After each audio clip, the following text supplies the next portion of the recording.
como una captura, pero es captura de video. Tengo que activar el audio también porque hay veces que no me grabo audio. Pero bueno, ahora ya está grabando.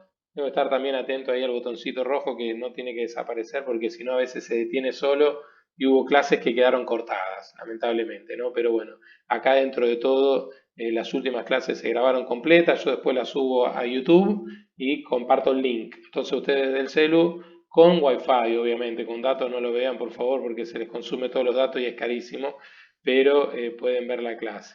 Y bueno, y les decía, para que no se pierdan tanto, siempre dedicamos algún minuto a esto y después, bueno, a la explicación.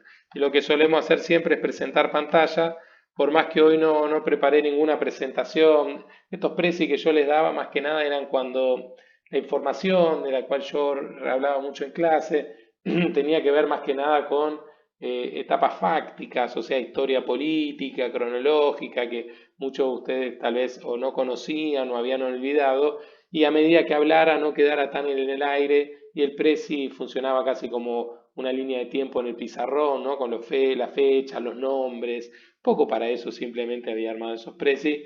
Hoy ya como es más conceptual, las clases que vienen de ahora en más son mucho más conceptuales, no necesitamos ese soporte visual.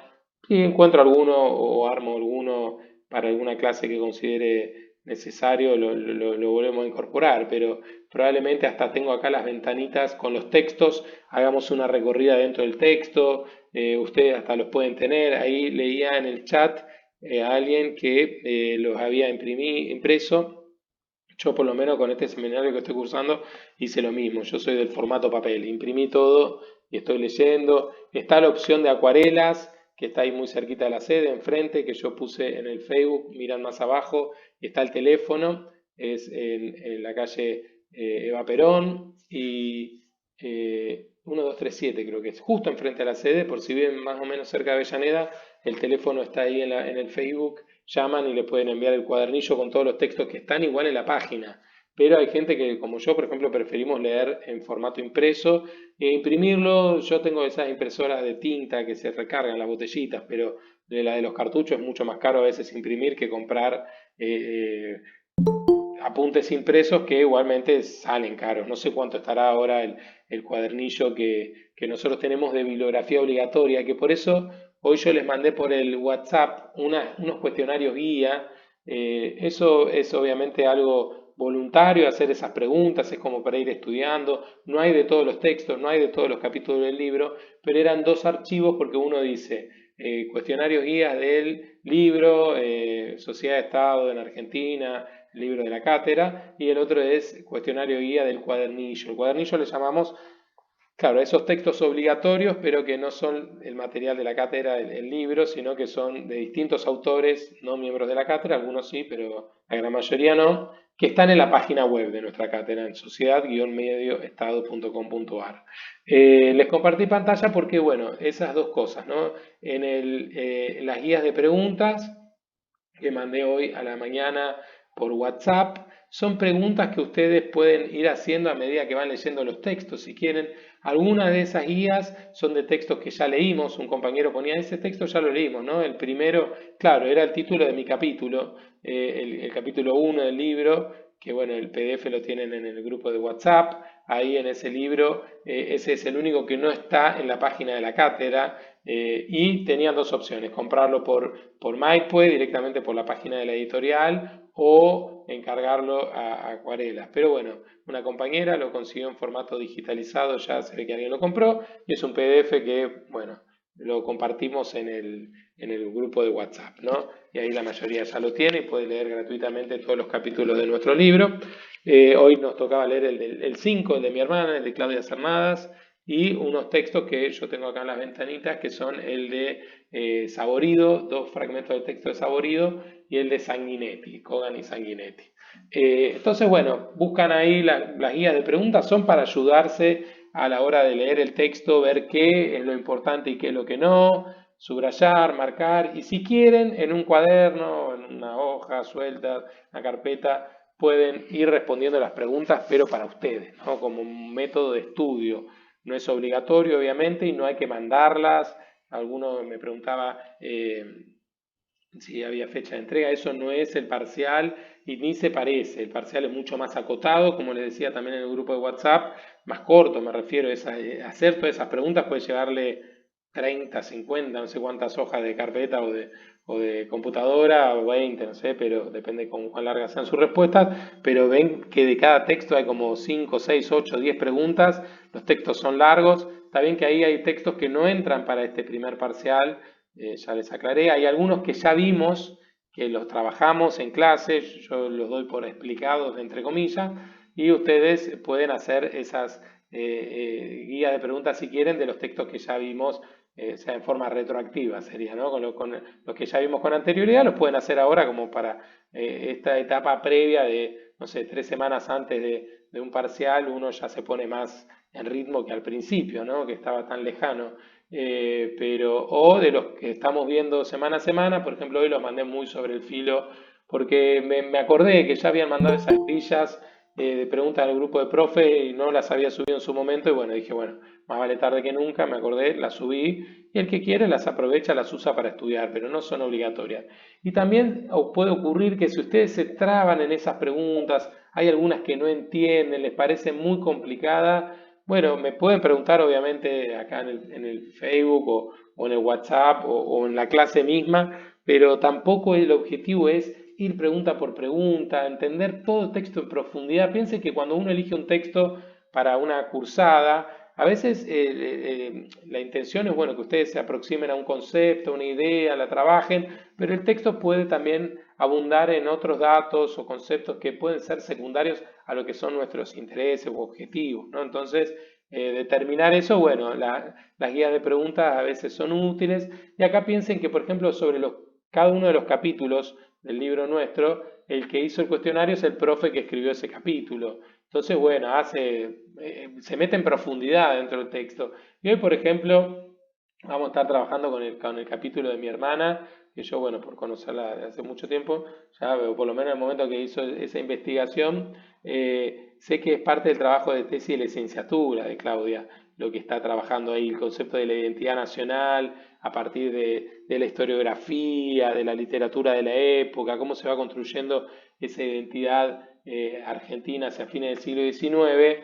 Y claro, ella mete muchos autores que después obviamente no hace falta conocerlos a todos, citarlos a todos, es quedarse con lo más importante de ese capítulo. Después se meten conceptos bastante complejos, ¿no? Todo lo de la esencialidad de la nación o el tema de si es contractualista, positivista. Hay como un análisis más filosófico y complejo del concepto de nacionalidad que nosotros podemos hacer alguna referencia en la clase de hoy y ustedes pueden leer, pero sin meterse de lleno tal vez en el hueso de todo ese capítulo, sino quedarse con lo más importante para poder vincularlo a los otros capítulos y entender la complejidad de la etapa histórica que estamos estudiando, por ejemplo, para la hora de resolver el parcial, poder incorporarlo, pero no va a ser lo más importante, o sea, no va a ser lo único, poder vincularlo con todos los otros capítulos que tienen que leer del libro y del cuadernillo, como le decimos a estos textos de bibliografía obligatoria, no es que sean complementarias, es obligatoria, pero está en la página de la ¡Ah, carrera. ya! ¡Apa! ¿A quién le pegaron? Ay, ay, ay. Vamos a silenciar acá mi pobre. Y acá tienen el Facebook, yo lo subí ayer, es una publicación, yo lo tenía en Word, pero ¿qué pasa? Lo mismo me pasó con el cuestionario guía. Facebook, no sé por qué, antes tenía, porque yo lo usaba para enseñar hasta en la secundaria, podías subir documentos, Word, y compartir un Word en el muro. Ahora me parece que no se puede, no lo encontré por ningún lado esa opción. Sí se pueden compartir en esto que es Messenger, en los mensajes privados, me parece, pero no incorporarlo acá en el muro. Y por eso, bueno, el cuestionario guía los mandé por WhatsApp y acá sí copié y pegué lo que tengo escrito en un Word, que son todos las clases una por una, los textos que ustedes tienen que leer y en el caso de que son los del cuadernillo o página de la cátedra, los que están disponibles en formato web con el hipervínculo, son los que yo tengo abierto acá, por ejemplo, las pestañas, los 3 textos de la clase de hoy, ven el de Saborido sobre la Nación, Saborido Nación, el de Saborido sobre el Estado, Saborido Estado, el de Corigliano, perdón, el de Sacchinetti y Kogan, es este que está acá, por más que no dice, y el de Claudia, como ya les dije, es el capítulo quinto del libro. Acá tenemos el libro nuestro, es Estado Argentino, Reflexiones sobre Ambiente, Territorios, Símbolos y Conflictos Sociales, editorial Maipo, ¿no? Capítulo 5 en este caso, para este primer parcial, el capítulo de Claudia va entero, porque, claro, como verán ella, su tema es la construcción de una identidad nacional en la Argentina entre 1860 y 1930. Todo el periodo que estamos estudiando, que está abarcando gran parte de lo que entra para este primer parcial, digo gran parte porque también lo que va hacia atrás, ¿sí? De 1810 a 1860, esa fase, o la etapa colonial, o sobre los incas, ¿no? Los pueblos originarios también algo podría ir. Pero básicamente este es el periodo fuerte en el cual nos vamos a concentrar y por eso el capítulo de Claudia va entero. Después vamos a ir viendo clase a clase qué parte entra, le puse las páginas.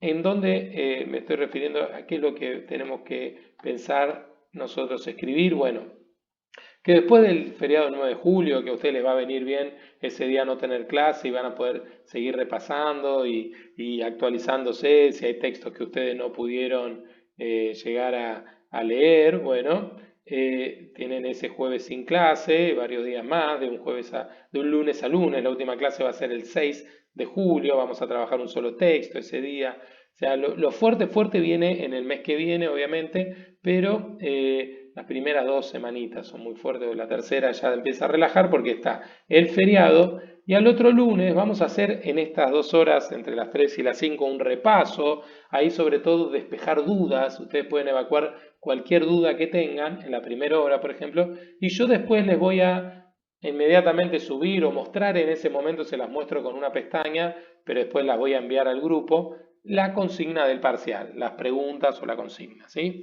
Entonces ustedes van a partir de ese momento, lunes a las 5 de la tarde, tener tiempo hasta el jueves a las 3 de la tarde o 5 de la tarde también, eso da igual, ¿no?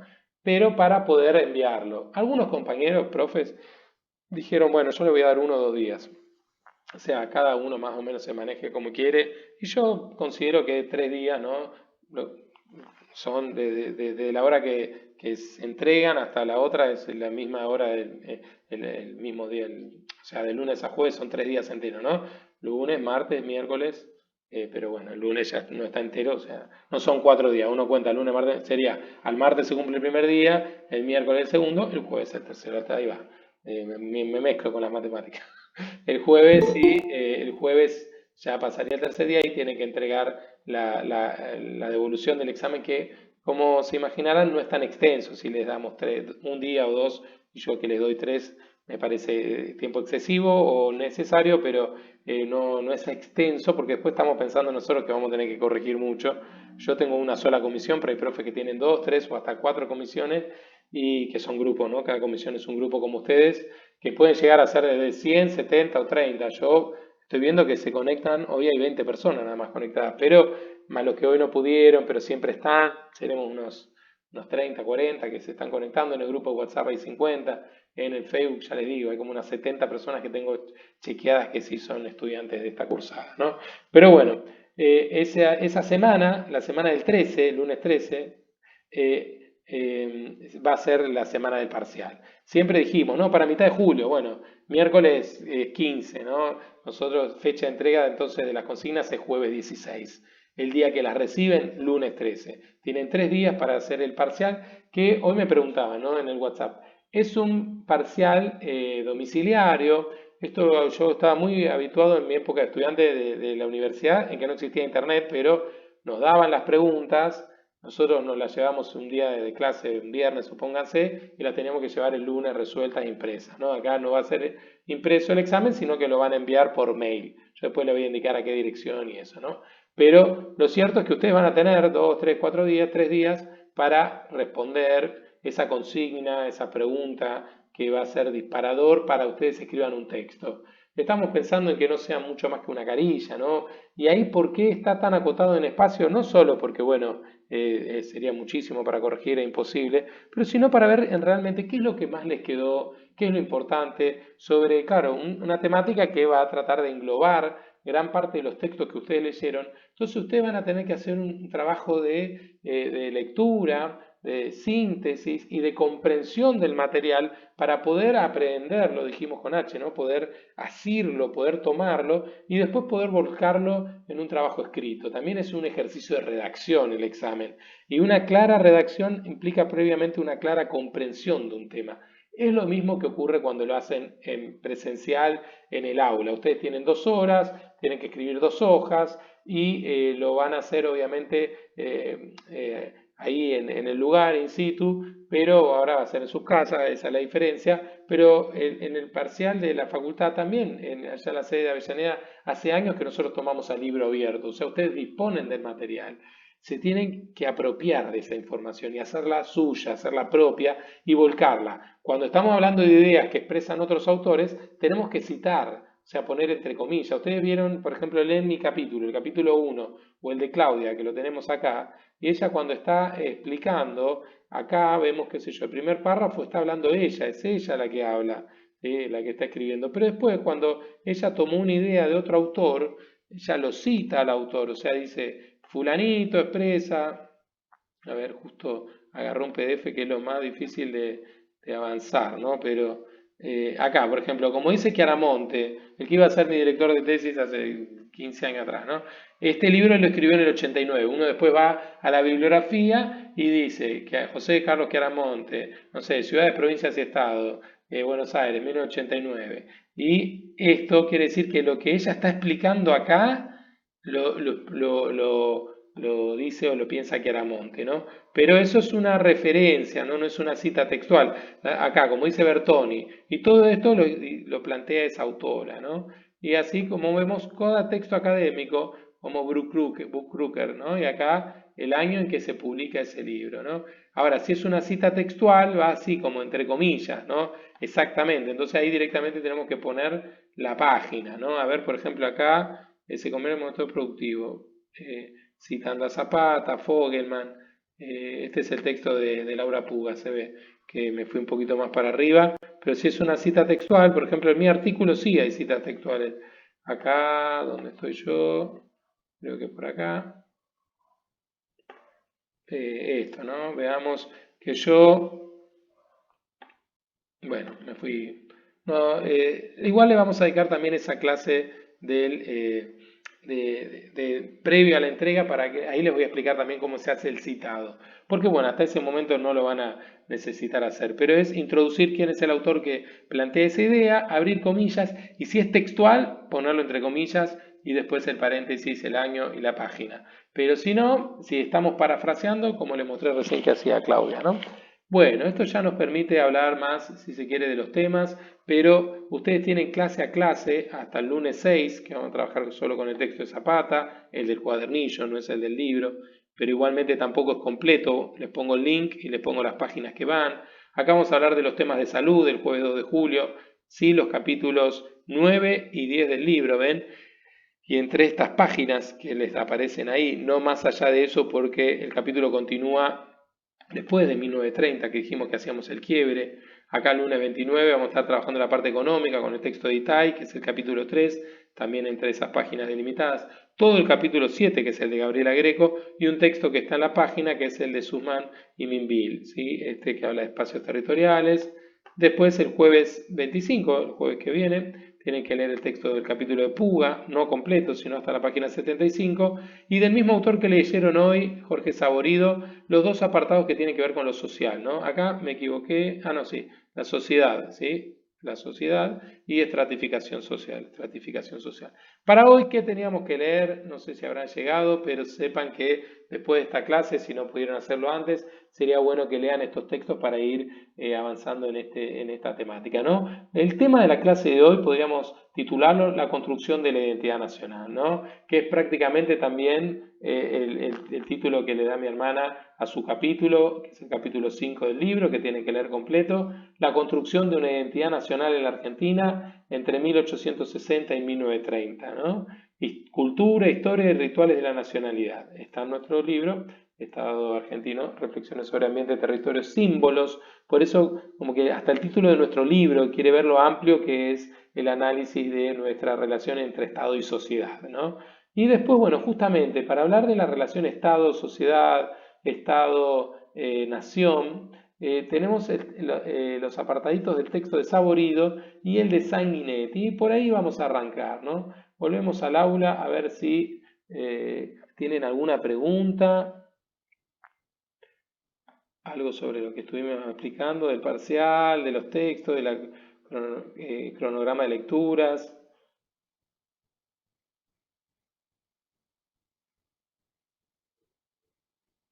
¿no?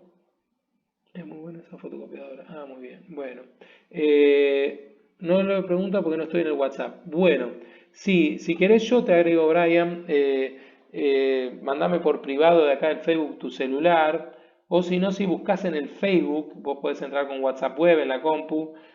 Buscás en el Facebook más abajo, creo que era una compañera Julieta, si no me equivoco, Julieta. Ella subió el link para entrar al grupo de WhatsApp, porque ella era la administradora, pero como también me nombró administradora a mí, si no me mandás por privado de Facebook, que yo tengo que mirar, voy a fijarme en estos días que me aparezca tu solicitud y ahí yo con tu número te agrego en el WhatsApp. Porque claro, hay cosas que Facebook ahora no está dejando, como por ejemplo subir Words. Y ahí en el Word están una guía de preguntas que pueden utilizar, ¿no? Igual acá Flor puso, ¿no? Cómo entrar. Ah, esto es, Flor puso directamente el link para que puedan entrar, ¿sí? Se puede entrar, dice acá Steffi, tiene razón, y ya Flor te lo subió, así que bueno, creo que entras automáticamente al grupo y ahí me agregaron recién, perfecto, perfecto.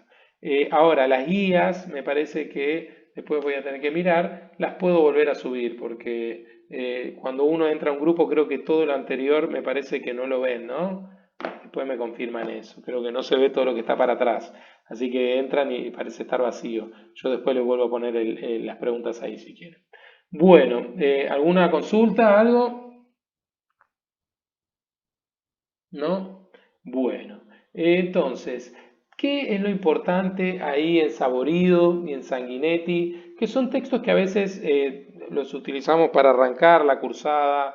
Yo, bueno, los vine pateando para adelante y justo encontré que para trabajar el texto de Claudia, porque un poco lo que estuvimos haciendo es avanzar en el desarrollo histórico, cronológico, desde los incas en la etapa de conexión ¿se acuerdan que era de acompañamiento en la cursada? Incas, etapa colonial y primeros años de vida independiente. Los que entraron el 1 de junio no lo vieron y no es que no entre para el parcial porque todo lo que ustedes quieran pueden poner en las respuestas, ¿no? Pero es cierto que la consigna va a estar más centrada en esta etapa de 1860 a 1930, ¿no? Porque ahí está lo más jugoso, ahí tienen muchos más autores hablando del mismo tema, del mismo periodo. Por ejemplo, todos estos capítulos del libro, ¿no? Y los textos muchos del cuadernillo. Entonces, ustedes ahí van a poder hacer este trabajo de armar un rompecabezas, que finalmente va a ser la respuesta suya a la consigna del examen. Pero con todas estas piezas que implican los distintos autores, a ver cómo ustedes las combinan, ¿no? Pero eh, y sí, ahí, Tefi, me preguntás, los capítulos están en esa publicación que hice en el Facebook. Si es necesario, la copio también después en el WhatsApp, ¿sí? Pero bueno, ahí si me pongo a decir uno por uno, se nos va la clase entera y ahí está anotado. Los que van enteros dice capítulo 5 es del libro nuestro, Estado y Argentino, y los que va algún fragmento, como la semana, el del jueves, que es el de Laura, están aclaradas las páginas nada más. Después para el parcial igual yo también voy a poner todo lo que se puede utilizar, lo que habría que leer, porque por ejemplo el capítulo mío tampoco es entero, es hasta 1930, ese también es un buen factor para saber delimitar hasta dónde leer, no avanzar más allá de 1930. Pero yo les voy a poner escribir un Word, pero después lo subo al WhatsApp o lo pego en el Facebook con todos los textos que entran para el parcial, que obviamente uno a veces no los termina utilizando todos, pero pueden ser incluso utilizados, ¿no? Pero va a depender de cómo van encarando la respuesta.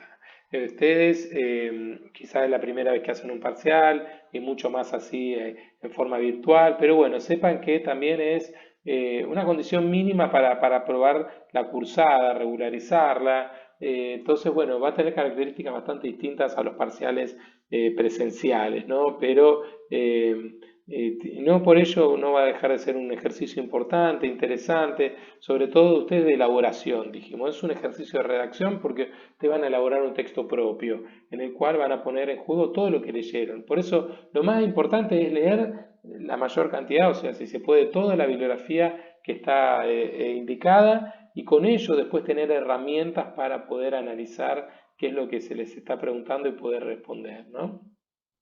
Bueno, un tema entonces que es central en toda nuestra materia es la relación entre el Estado y la sociedad.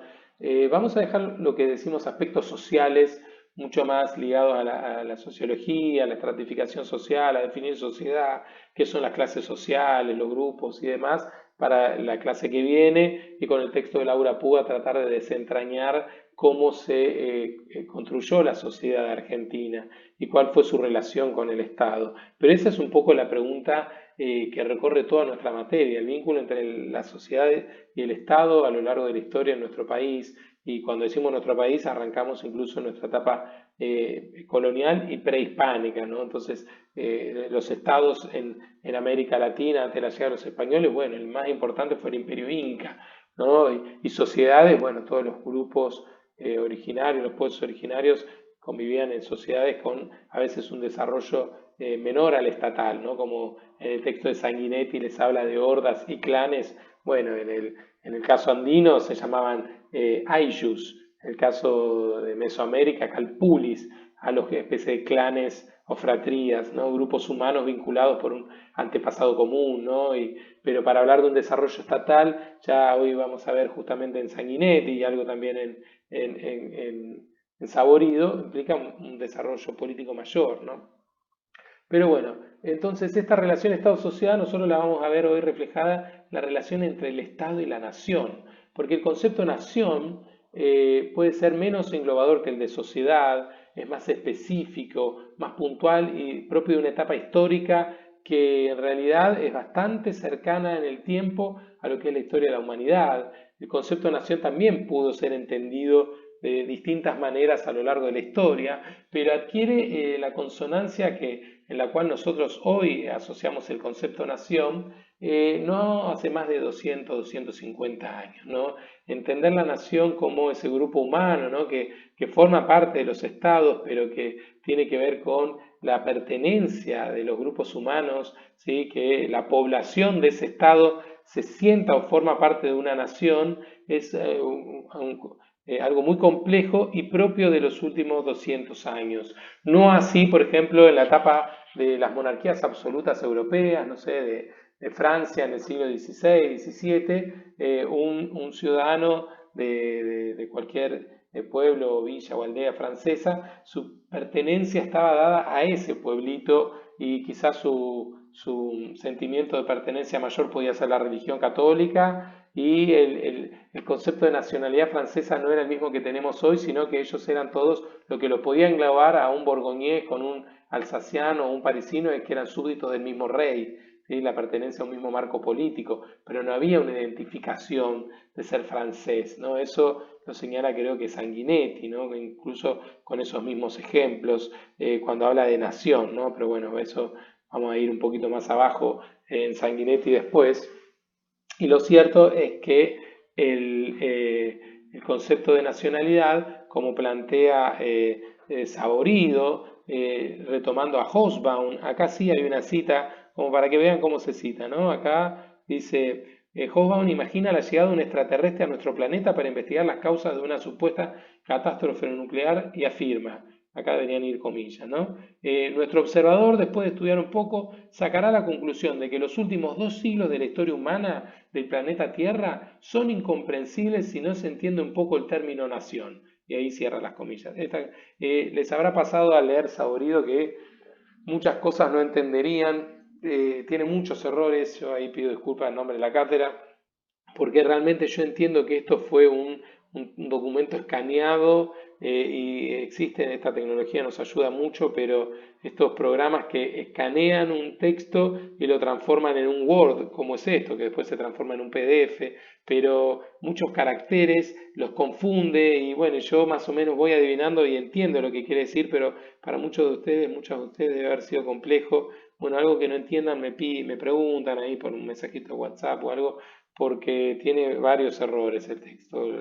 Realmente lo siento así, pero bueno, cuando se hizo esto de digitalizar toda la bibliografía, hubo un par de opciones, como el texto de García Delgado que estaba escaneado y subido y a veces no se lee bien porque está muy chiquitito. Esta opción debe ser estos otros escáneres que interpretan el texto, pero a veces mandan algunos pif, ¿no? Palabras que son similares, confunden una letra con otra, una T con una I, y quizás esas sí las van adivinando, pero otras son realmente errores feos, ¿no?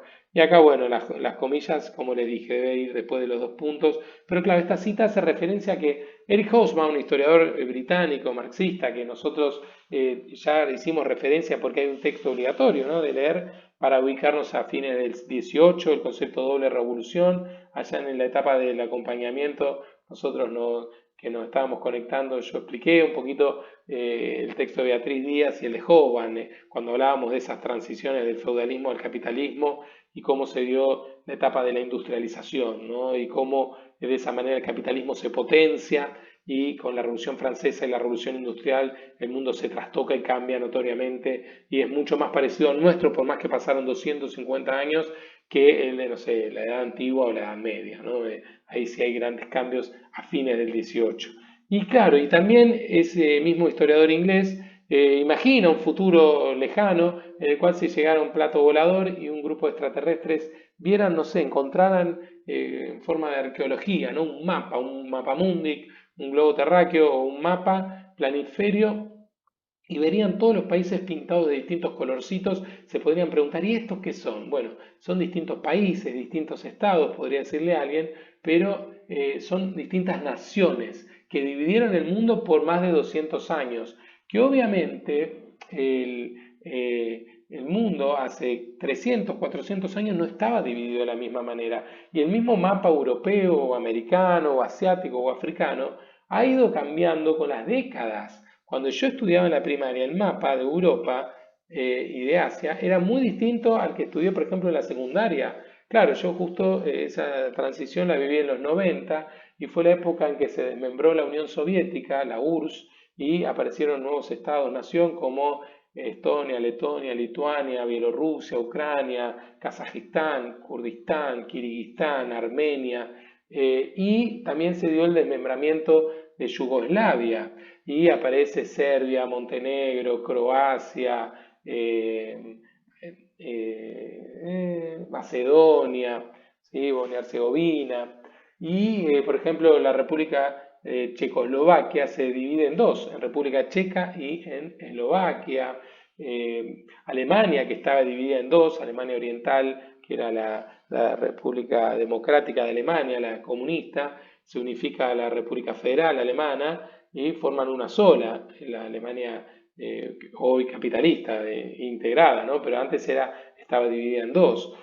Por lo tanto, claro, el mapa ha ido cambiando. En América Latina no tanto, prácticamente desde sus independencias, aunque quizás lo comenté en su momento, inmediatamente después de las independencias existió lo que se llamó la Gran Colombia, que abarcaba Colombia, Ecuador y incluso Panamá formaba parte antes de lo que era Colombia y después se dividió, no hace bastante ya, pero bueno, en la época de la creación del Canal del Panamá, si no me equivoco, a principios del siglo XX.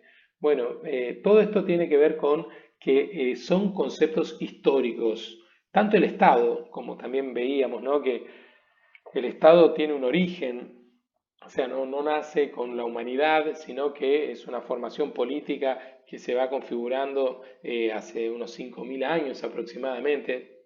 Acá estoy hablando un poquito de dos cosas, ¿no?, tanto de Saborido como de muchas de las cosas que estoy diciendo están presentes en el texto de Sanguinetti, que si ya lo leyeron les va a ir sonando muy familiar. Esto, ¿no? El Estado existe desde el 3000 a.C. aproximadamente, pongamos una fecha, cuando en la Mesopotamia, oriental, entre los ríos Tigris y Éufrates, surge en la parte sur de esa Mesopotamia, en Sumeria, en Sumer, ciudades-estado como Uruk, Lagash, Nínive, Kish, Uma, Babilonia, la más conocida de ellas, ¿no? Porque después también se van formando reinos ahí, el reino de los acadios, ¿sí? Y después el de los caldeos, y la ciudad de Babilonia era la capital de los caldeos, y hasta incluso aparece en la Biblia esas ciudades, ¿no? Babel, la Torre de Babel, se dice que pudo haber sido ahí en Mesopotamia. Y bueno, y también el pueblo hebreo, el pueblo egipcio, ¿no? Con todo esto, no sé si vieron la serie Moisés, y ahí el pueblo judío cautivo en Egipto, y después cautivo en Babilonia. Toda esa zona estaba muy vinculada, ¿no? Eran pueblos que iban y venían, ¿no? Y ahí aparecen los primeros estados, en Mesopotamia, en Egipto, con la figura del faraón, pero también un poco más en Lejano Oriente, ¿no? En China, en la India, van surgiendo formaciones estatales. América Latina, obvio que cronológicamente es muy posterior esto, porque ustedes saben que tal vez mientras existe el hombre y la mujer, ¿no? El género humano, en África hace cientos de miles de años, ¿no? Y determinar a qué denominamos humano, ¿no? Con el Homo sapiens sapiens, si se quiere, bueno, podemos irnos tan solo 40.000 años atrás, ¿no? Pero los predecesores, ¿no? El Homo erectus, el Homo habilis, bueno, poblaban la Tierra desde hace millones de años, 1,5 millones, y Lucy, que es el Australopithecus, se estima que hace 4 millones de años. Miren a dónde me fui, por la rama como Lucy, que se movía dentro de la rama, pero una vez que bajó del árbol, los homínidos comenzaron a caminar erguidos y a desarrollar el intelecto, ¿no? Por esto de poder ponerse en dos patas y sobre todo también por la alimentación, con mayor proteínas y demás, va creciendo su masa encefálica y desarrollando el intelecto, que todo el ser vivo tiene cierta inteligencia, hasta las plantas, creo yo, y los animales, ¿no?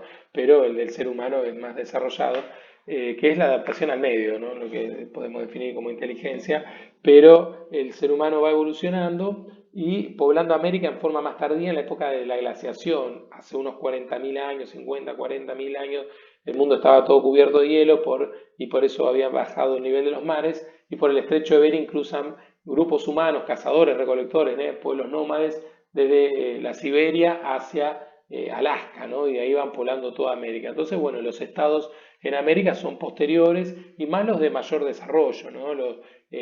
La zona de Mesoamérica y en la zona andina, y nosotros mencionamos dos, y sobre todo estudiamos uno, que es el de los incas, que se desarrollaron en torno al 1400, que llegaron los españoles, y los aztecas también se desarrollan un siglo antes de la llegada de los españoles. Por más que hay estados en América, en Mesoamérica, Teotihuacán, ¿sí? Y, por ejemplo, las ciudades olmecas también nos hablan de desarrollo estatal importante, y por ejemplo en Tiahuanaco, cercano de lo que es el lago Titicaca en Bolivia, ahí también tenemos estados pre-incas, ¿no? El pueblo Nazca, las famosas líneas de Nazca que se ven solo desde un aeroplano o un helicóptero, también fueron un desarrollo estatal importante, Huari, ¿sí? La cultura Chimú, todos estos son estados pre-incaicos. Yo los menciono simplemente en el capítulo 1, en mi capítulo, pero para que vean que el Estado tiene larga data, larga existencia, pero los que han reflexionado sobre ello en el lenguaje, ¿no? En que nosotros usamos esa palabra, el primero en utilizarla para referirse a esa práctica que existía hace miles de años, pero para analizarla y referirse a ella, el primero en utilizarla fue Maquiavelo, nos dice Sanguinetti, ¿no? Y justamente nosotros lo mencionábamos, que después de Maquiavelo viene Hobbes y Locke, ¿no? Los que están referenciados en el texto de nuestro titular, de Leguizamón, que bueno, hablamos un poco bastante, por más que no trabajamos tanto el texto en clase, pero sí hicimos muchas referencias, y cuando ustedes lo lean les va a sonar familiares quiénes son Hobbes, Locke, Rousseau, estos contractualistas que hablan de que el Estado surge como un contrato. Y un poco también nos habla de esto Saborido cuando nos dice que la soberanía, ¿quién es el soberano? Bueno, antes había una concepción descendente, que Dios venía el poder dado a los hombres y sobre todo solamente a un hombre, al rey, y ese rey era el soberano, a después la soberanía ascendente, la concepción de soberanía ascendente, en el cual el soberano es el pueblo y ese pueblo elige a alguien, ¿no? Que podía ser en una época el rey, pero después ya elige a un presidente, elige a un representante, un congreso, ¿sí? Diputados, senadores, y ahí está representada la soberanía del pueblo, ¿no? Eso está desarrollado también acá en Saborido, más que nada cuando habla del Estado. Porque bueno, yo empecé a explicar un poquito el de Nación, pero acá vamos y venimos, ¿no? Con los tres textos, sobre todo porque son tres textos conceptuales que nos permiten entender mejor lo que después nos va a explicar Claudia sobre el Estado-Nación argentino. Pero el Estado y la nación son dos conceptos históricos, complejos, y que, por ejemplo, para Saborido, el Estado es fruto de la acumulación de algunos factores que tiene que tener. Por eso dice, hay muchas definiciones de Estado y por más que provengan de marcos conceptuales ideológicos distintos o hasta opuestos, la mayoría coinciden en estos elementos que va a nombrar. Y él hace un enumerado, ¿no? Acá, por ejemplo, signo de exclamación, es una L, esto, el Estado, ¿no? El Estado es un conjunto de instituciones de las cuales la más importante es la que controla los medios de violencia y coerción. Ese es el primer elemento, ¿no? Siempre que hablamos de Estado es el que monopoliza el uso legal de la fuerza, como decía Weber, o incluso para Marx también, es la herramienta de dominación de clase. Por ejemplo, el Estado burgués es el Estado que crea la burguesía. Entonces tiene siempre el monopolio de la fuerza, el uso legítimo de la fuerza. Entonces, esto es el Estado, un conjunto de instituciones dentro de la cual la más importante es la que monopoliza, controla el uso legítimo de la fuerza, ¿no? La coerción, ¿no? Esa violencia que está ahí latente, entonces que yo sé que hay un castigo si cometo un delito, si violo la ley, entonces por eso me abstengo sobre todo de hacer seguramente ese delito, ¿no? Tal vez quizá lo haga igual, pero me tengo que enfrentar a esa penalidad que el Estado me impone, ¿no? De estas instituciones están enmarcadas en un territorio, o sea, tiene que tener un territorio geográficamente delimitado, y es fundamental de que el Estado mira tanto hacia adentro, o sea, hacia abajo, ¿no? Que es su sociedad nacional o la población. Siempre tuvo que tener un Estado, una población, ya sea el Estado absolutista del siglo XVI. No había una sociedad nacional, como hablábamos al principio, pero sí una población, había súbditos del rey, que después, bueno, con el correr de los siglos y en la Revolución Francesa se habla más de la nación, con esos tres ideales, se acuerdan de igualdad, libertad y fraternidad. Fraternidad habla de hermandad, fratello en italiano, ¿no? El fraterno es ese abrazo que nos damos entre hermanos. Bueno, ahí hablamos de una sociedad nacional cuando hablamos de un Estado-nación, o sea, siglo XIX para acá, porque como señalaba acá Hobsbawm, que nos habla de esto de los marcianitos que llegan y ven un mapa, claro, estaba pintado de todos colores porque cada uno es una nación, ¿sí? Esto es propio del siglo XIX y XX. En realidad, tal vez de fines del XVIII, ya a partir de la Revolución Francesa. Entonces, hacia adentro mira a esa población, pero también mira hacia afuera a otras, y acá no sé por qué salieron linitas, pero es sociedades más grandes entre las que debe abrirse paso. O sea, dentro del conjunto de naciones. ¿Se acuerdan cuando hablamos de Ollac de externalizar su poder? Un Estado tiene que ser reconocido por los otros, si no, no es un Estado. Las provincias vascongadas, por más que ellos se autoproclaman el País Vasco, como no le reconoce esa independencia España y ningún otro país del mundo, dice, ah, bueno, yo voy a mandar mi diplomático, voy a abrir mi embajada en el País Vasco. No, la embajada de Argentina en España está en Madrid y no hay ninguna en el País Vasco, o sea, no tiene un reconocimiento de otros estados. Entonces, claro, el Estado necesita para ser tal de abrirse paso entre las otras naciones, entre los otros estados, ¿sí? Y monopoliza el establecimiento de normas dentro de su territorio, o sea, las leyes, una constitución y constituciones provinciales y leyes y ordenanzas y decretos, como los que más que nada se están expidiendo ahora porque el Congreso funciona bastante limitado.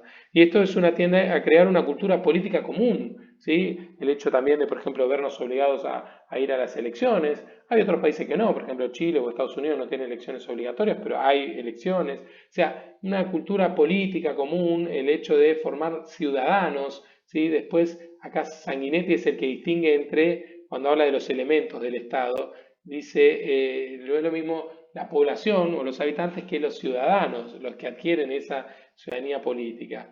Repasando un poquito, bueno, Sanguinetti, antes de entrar a lo de Nación en Saborido, en Sanguinetti se repiten muchas cosas de Saborido y habla en este caso de muchos elementos que tiene que tener el Estado. Bueno, una definición de Estado también, los antecedentes históricos, esto de que hablábamos que hay que hablar más bien del Estado cuando hablamos del Estado moderno, porque en la Edad Media el señor feudal por él no es visto como un Estado, o bueno, un Estado muy fragmentado, o bueno, podríamos ver la cristiandad como europea, como una unidad, pero no un Estado unificado, sí en la China imperial se ve un Estado, pero claro, arranca en la antigüedad, Babilonia, ¿no? Como dijimos, ¿no? Una ciudad de Mesopotamia, ¿no? Cuando aparecen los reyes, ¿sí? Vistos como dioses, como por ejemplo el faraón, ¿no? Desde ese estado hasta que se empieza a utilizar el vocablo estado para referirse a tal en la persona de Maquiavelo, como decíamos, ¿no? Pero sobre todo desde el siglo XV en adelante, ¿no? De la formación de los estados modernos, se da a partir del siglo XV, la reunificación del poder regio, ¿no? De ese rey que no tenía poder frente a los señores feudales, a partir del siglo XV, XVI, XVII lo va recuperando, ¿no? Los reyes católicos en España, Enrique VIII y Isabel I en Inglaterra, los Tudor, lo que fue la figura de Felipe, de Luis XIV, Luis XIII y Luis XIV en Francia, es el que provoca la frase, pronuncia la frase el Estado soy yo, el símbolo del absolutismo, ¿no? Las monarquías absolutas. Pero después, bueno, van a venir justamente las revoluciones burguesas y poner en jaque a estas monarquías absolutas. Después el texto pasa automáticamente a hablar de otra cosa, ¿no? De los fines del Estado. ¿Para qué existe el Estado? Y bueno, esto ya es un texto que habla del Estado actual, ni siquiera ese Estado moderno, sino de un Estado benefactor, por ejemplo. Vamos a ver después, cuando veamos ya después del primer parcial, el segundo parcial, después del año 30 va adquiriendo estas características y muchas son muy actuales, ¿no? Por ejemplo, el cuidado del medio ambiente. Eso después de la última reforma constitucional en 1994 se estableció el derecho a un medio ambiente sano en el artículo 41 de nuestra Constitución, cuando se le agregaron más artículos a la parte de declaraciones, derechos y garantías, la primera parte de nuestra Constitución, la última reforma que fue en 1994. O sea, acá le va a ir nombrando un montón de funciones que tiene el Estado, que muchas son actuales y a veces muchas no se cumplen, ¿no? Pero bueno, el fin es el bienestar general, el bien público, ¿no? Los fines del Estado, como dice el preámbulo de nuestra Constitución, garantizar la unión nacional, la paz, la justicia, la defensa común, el bienestar general, etcétera, ¿no?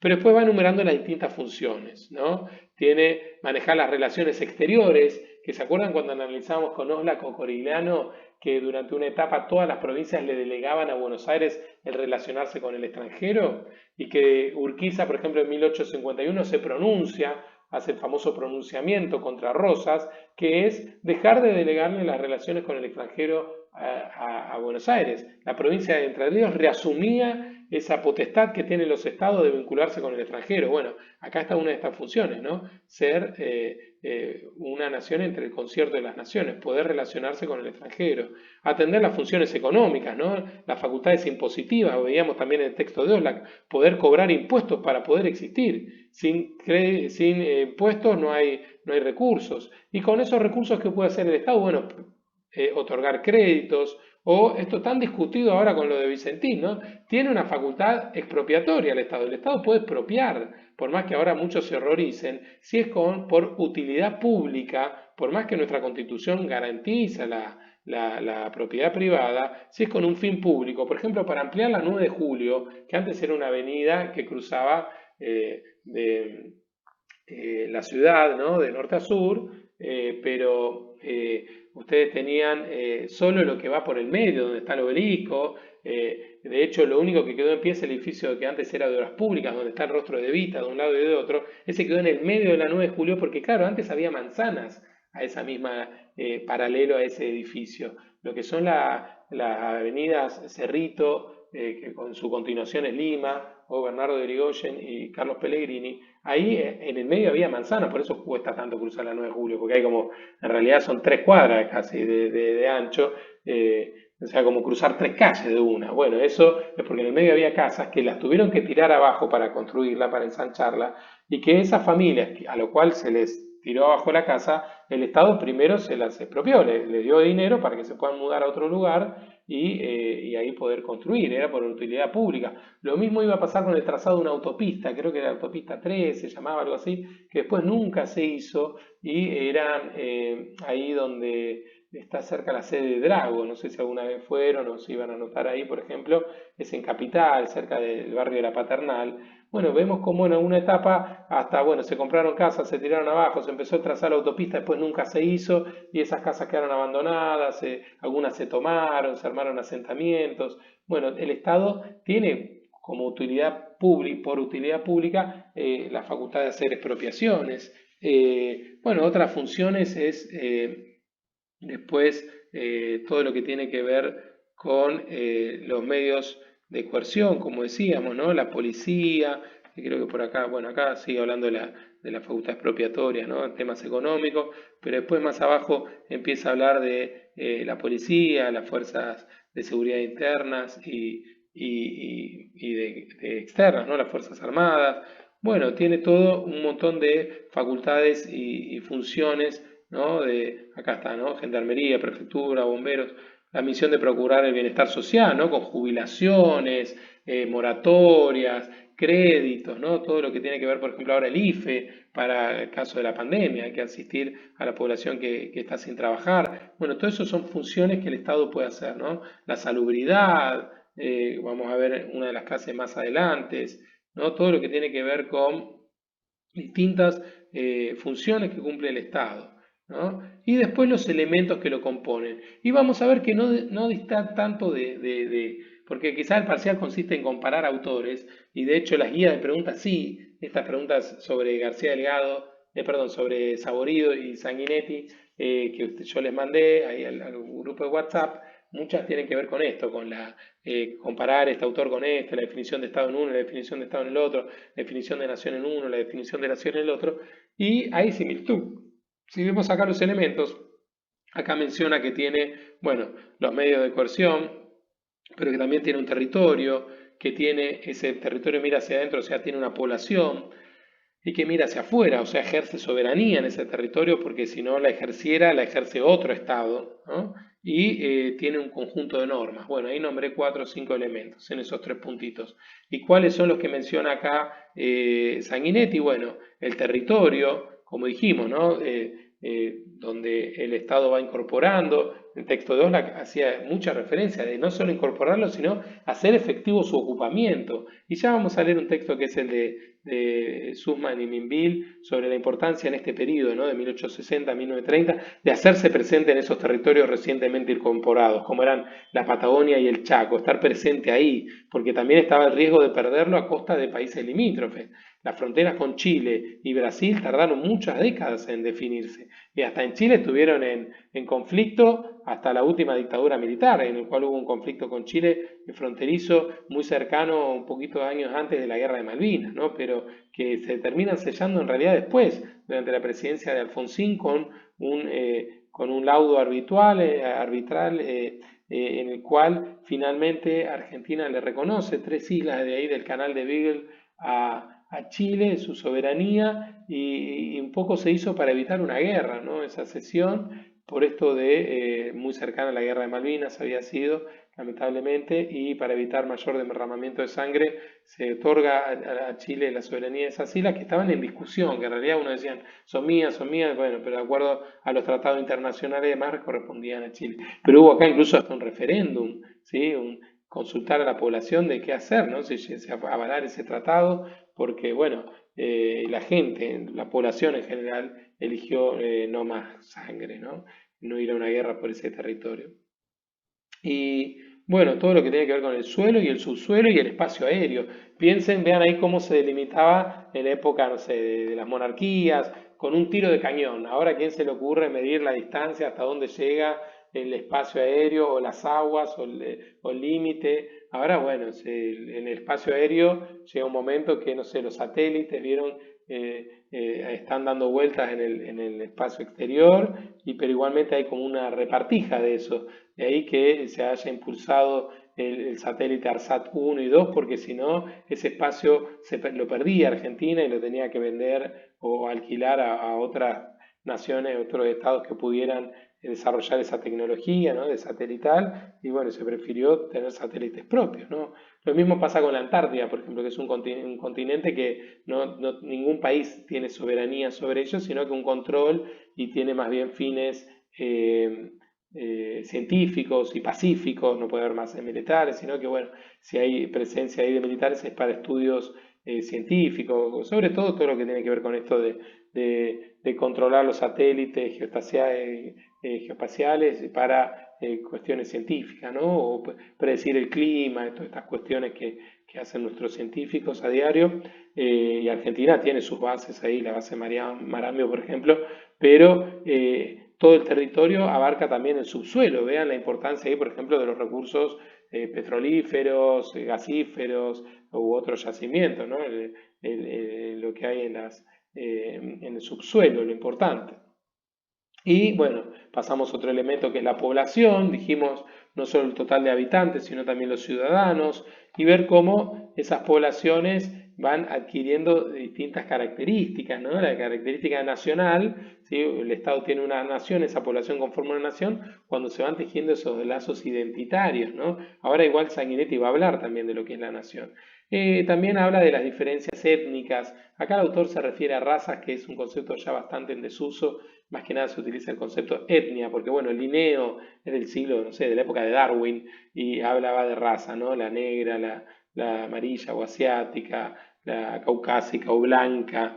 Nadie es blanco como el papel, ni nadie es negro como el carbón, ¿no? Aunque sí hay gente más oscura que otra, pero acá a veces alguien muy morochito se le dice negro, y esto tiene que ver ya con el uso xenófobo, ¿no? Hablar de razas, que también lo habla el autor acá siguiendo a Gobineau, ¿no? Que son de esta época que le hablábamos del positivismo, de la creencia de que había razas superiores unas a otras. Yo sí creo que hay una raza superior, en todo caso la negra, ¿sí? Porque los mejores deportistas, basquetbolistas, boxeadores, velocistas, maratonistas, o incluso en el arte, en la música, en el baile, tienen voces muy destacadas o son muy plásticos en el baile. Y Michael Jackson era negro, por más que él después no sé si lo quiso disimular o tenía un problema de pigmentación, pero gran cantante, bailarín. Pero bueno, con todo esto que pasó con George Floyd y en Estados Unidos, este reverdecer de la lucha por los derechos civiles de los negros que tantos siglos viene desarrollándose, pero que tuvo su ápice recién en la década del 60 con la consecución de mejorar sus derechos en la lucha de Martin Luther King, de las Panteras Negras, de Malcolm X. El racismo es algo existente en todo el mundo. Pasa que, bueno, de acuerdo al tipo de población que hay en cada país, se manifiesta en contra de unos o de otros, ¿no? Pero en América Latina, sobre todo se da mucho con el inmigrante limítrofe, lo hablábamos el otro día a raíz de lo que vimos en la película La Patagonia Rebelde, como antes el inmigrante discriminado era el italiano, el español, el polaco, el ruso, ahora muchas veces el discriminado es el peruano, el boliviano, el paraguayo, el venezolano, el chileno, el uruguayo, por parte de los argentinos, que no sé si creen superiores, no sé por qué, pero bueno, esta cuestión y gracias que ustedes me decían, ¿no? Las nuevas generaciones no, no son tan xenófobas como hace una década atrás, ¿no? O dos, como cuando yo era más joven. Y bueno, y ahí todo el concepto de soberanía, esto de poder ejercer sobre el territorio, ¿no? ¿Qué es la soberanía, ¿no? La soberanía es quién está por encima de todo, ¿no? El soberano, en la época del absolutismo, era el rey, como vimos en Saborido, con esta concepción ascendente del poder, de la soberanía, es el pueblo el soberano. Rousseau es el que plantea el concepto de soberanía popular. Y acá en Argentina, en la Asamblea, en la Revolución de Mayo, en la primera junta, en los debates del Cabildo Abierto del 22, andaba dando vuelta a esa pregunta. ¿Quién es el soberano? ¿Quién tiene la soberanía? Y en esa época, tanto algunos inspirados por la Ilustración, como Mariano Moreno o Belgrano, que el otro día recordábamos los 200 años de su paso a la inmortalidad, o su primo Castelli, que eran ilustrados, ¿no? Que habían leído, Belgrano que estudió en España, en Valladolid, en Salamanca, había leído esos libros prohibidos de Rousseau, prohibidos por la iglesia en ese entonces, ¿no? Pero los ilustrados, Rousseau, Montesquieu, Diderot, D'Alembert, ¿no? La enciclopedia, y claro, ellos decían el soberano es el pueblo, el singular, indiviso, ¿no? El conjunto de habitantes, ciudadanos y ciudadanas, porque Belgrano era promotor incluso de la igualdad de la mujer con el hombre, en cuanto a la educación, por ejemplo. Pero lo cierto es que, bueno, incluso en el pacto de sujeción propio de la doctrina más de la escolástica, ¿no? Más de española, de Francisco de Vitoria, de bueno, otros teólogos y juristas españoles, la soberanía retrovertida en los pueblos al no estar el rey, ¿no? Entonces por eso se formaron las juntas, que eran en cada ciudad del virreinato o en cada ciudad española, ¿no? Pero este concepto soberanía, hoy mucho más extendida, el concepto de soberanía ascendente, o sea, el soberano es el pueblo y elige un representante, ¿no? Cuando hablamos del presidente o la presidenta o quien sea, diputados o senadores son representantes del pueblo. El presidente se le dice el primer mandatario, es el primero en cumplir el mandato del pueblo, ¿no? El mandato del pueblo es el que le da cada 4 años cuando lo vota, entonces tiene que seguir un poco eso, ¿no? Acá aparece la figura de Rousseau, ¿no? La figura francófona, no era francés, sino ginebrino, de Ginebra, de lo que hoy es Suiza, pero sí muy influyente en la Francia revolucionaria cuando aparece el concepto de soberanía popular. También aparece el concepto de los estados generales, que en realidad ya se reunían en Francia, hace cientos de años que no se habían reunido antes de 1789, pero eran donde estaban representados la iglesia, la nobleza y el tercer estado, que era el pueblo, ¿no? Los burgueses y los sectores trabajadores. Entonces ellos son los que el tercer estado se pone de pie y apela al principio de la soberanía popular. Un voto por cabeza, porque antes el voto en los estados generales era por cuerpo. Votaba la iglesia, votaba la nobleza, siempre le ganaban 2-1 al tercer estado, que eran el 90% de la población. Pero para que entendamos, estamos explicando un poco todo esto para entender el concepto de soberanía, ¿no? ¿Desde cuándo? Y es hace relativamente poco, 200, 300 años, aparece esta idea de que el pueblo es el soberano.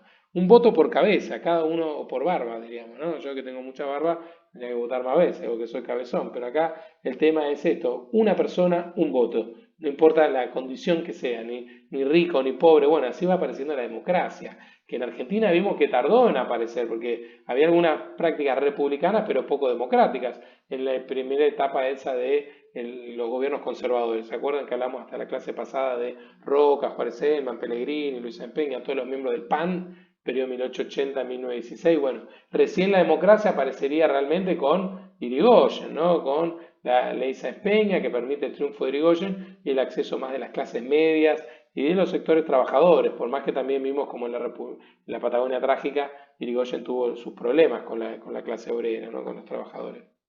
Y bueno, antes de terminar, que me fui de golpe abajo, menciona el concepto nación, ¿no? Y acá aparece la figura de Renan, que en el texto de Saborido también aparece, pero está tan mal escrito que dice Ri. Bueno, ese es Ernest Renan, que en 1912 escribió un texto, un libro que se titula, ¿no? ¿Qué es la nación? ¿Qué es una nación? 1882, perdón, mandé cualquiera con ni me acuerdo qué fecha dije recién, 1912, creo.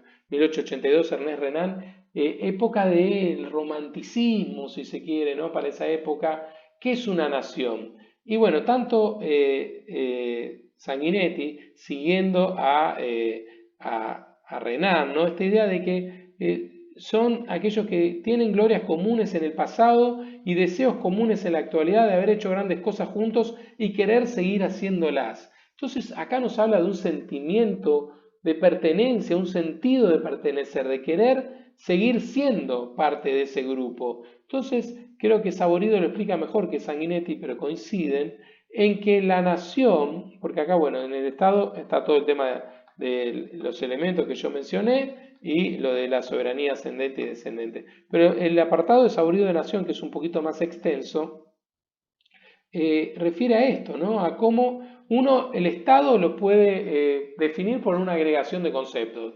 Tengo territorio, tengo población, tengo soberanía, tengo un conjunto de leyes, tengo impuestos, tengo un Estado, no hay duda.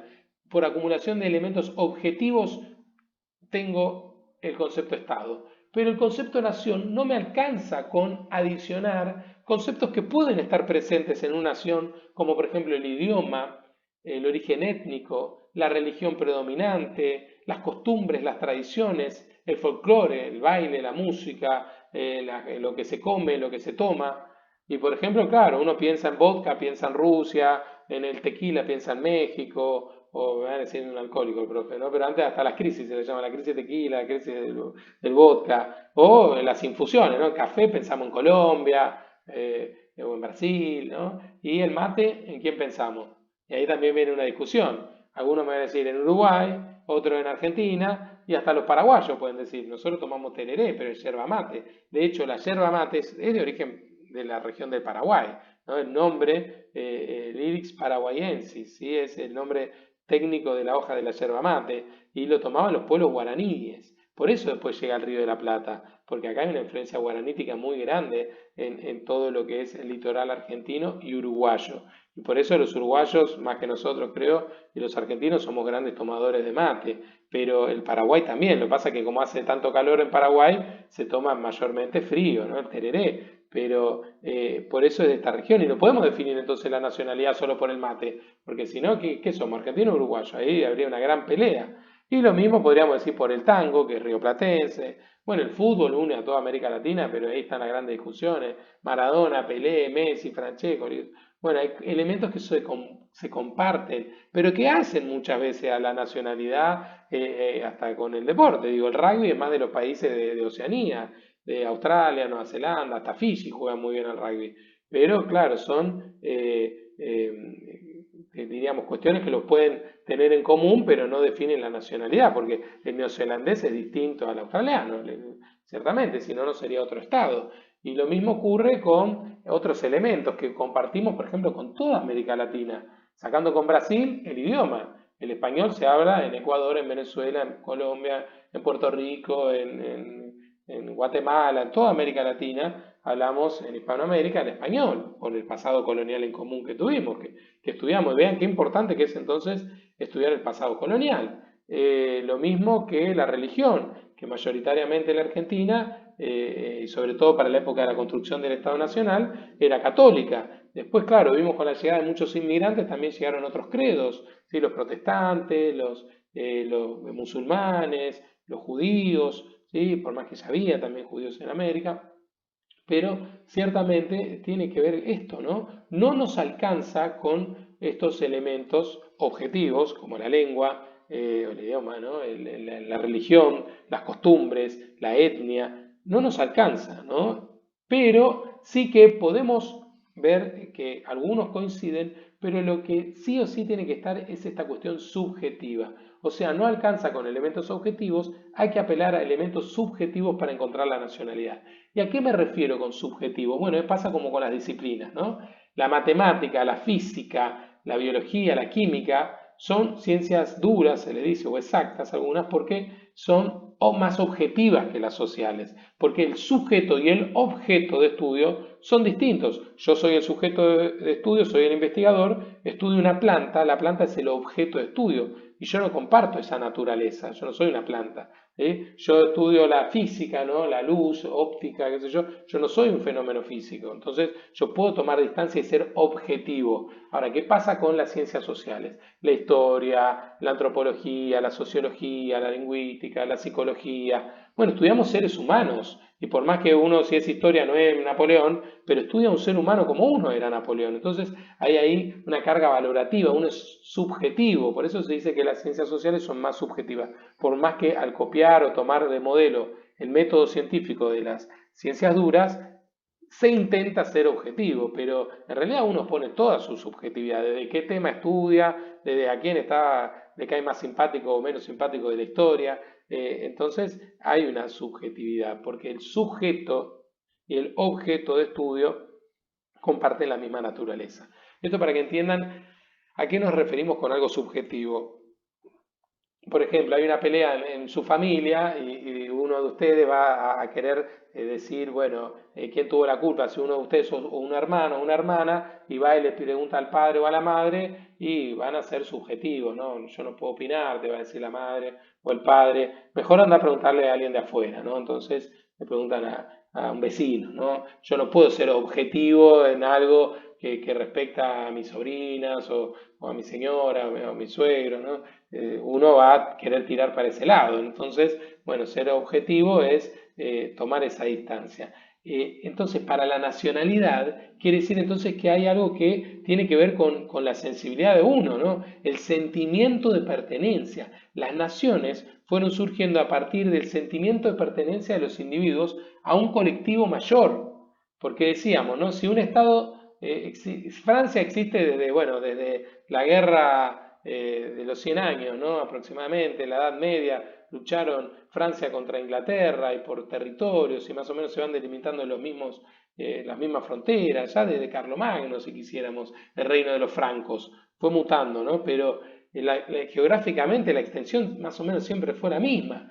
Pero ¿qué pasa? El sentirse francés, lo va a decir ahí Saborido y Sanguinetti, ¿no? Es una construcción, porque al principio fueron súbditos de esos reyes absolutistas como Luis XIV, Luis XV, Luis XVI, y viene la Revolución Francesa, ¿sí? Y ahí vamos a ver que aparece el sentimiento de fraternidad, igualdad, libertad, fraternidad. Yo soy tu hermano, por más que vos vivas en Borgoña y yo viva en París. ¿Qué tenemos en común? Bueno, antes éramos súbditos del mismo rey, ahora somos los soberanos, somos el mismo pueblo, sentimiento de pertenencia. Y eso vamos a ver y vimos en realidad con Corigliano y con Oblak, que en la Argentina tardó en aparecer ese sentimiento de argentinidad entre un tucumano, un salteño, un jujeño y un porteño cuando durante 30 años vimos entre 1820 y 1852, la característica fueron las guerras civiles y las batallas de Cepeda, de Casero, de Pavón, la otra batalla de Cepeda, eran entre porteños y